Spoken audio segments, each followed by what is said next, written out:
Amy sort son tel, appelle le 911, l'opératrice la prend tout de suite très au sérieux, elle la rassure et elle lui explique qu'une patrouille est déjà en route, mais qu'elle risque de mettre un peu de temps à arriver sur les lieux parce qu'Amy se trouve dans un coin très reculé. Amy hurle sur le mec, elle lui dit que la police est en route et qu'il ferait mieux de se casser. Et soudainement, l'homme arrête et marche vers son pick-up. Amy est soulagée, elle se dit que ça y est, il a enfin lâché l'affaire et qu'elle va sortir de là vivante. Malheureusement, il revient vers sa voiture avec cette fois dans la main un pied de biche.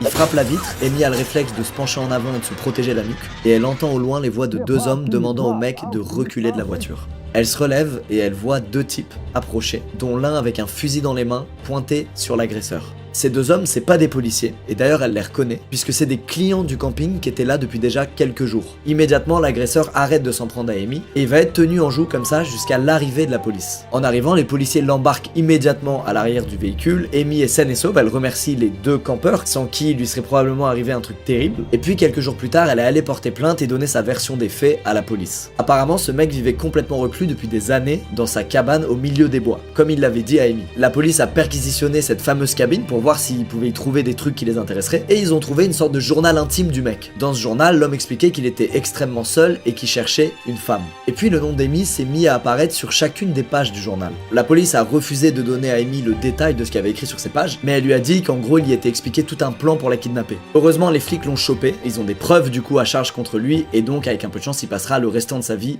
en prison. Ça me fait penser à une histoire il y a un an où pareil, c'est une meuf qui était traquée par un incel qui l'a stalké de fou, et pareil dans sa voiture ils avaient retrouvé un journal dans lequel il expliquait tout ce qu'il allait faire à la meuf, et c'est horrible, ça fait déjà deux histoires où il y a des mecs qui ont ce procédé là quoi. Bref, bravo aux deux campeurs qui sont des putains de héros grâce à qui le mec ne pourra plus jamais faire de mal à personne puisque c'est la casse prison.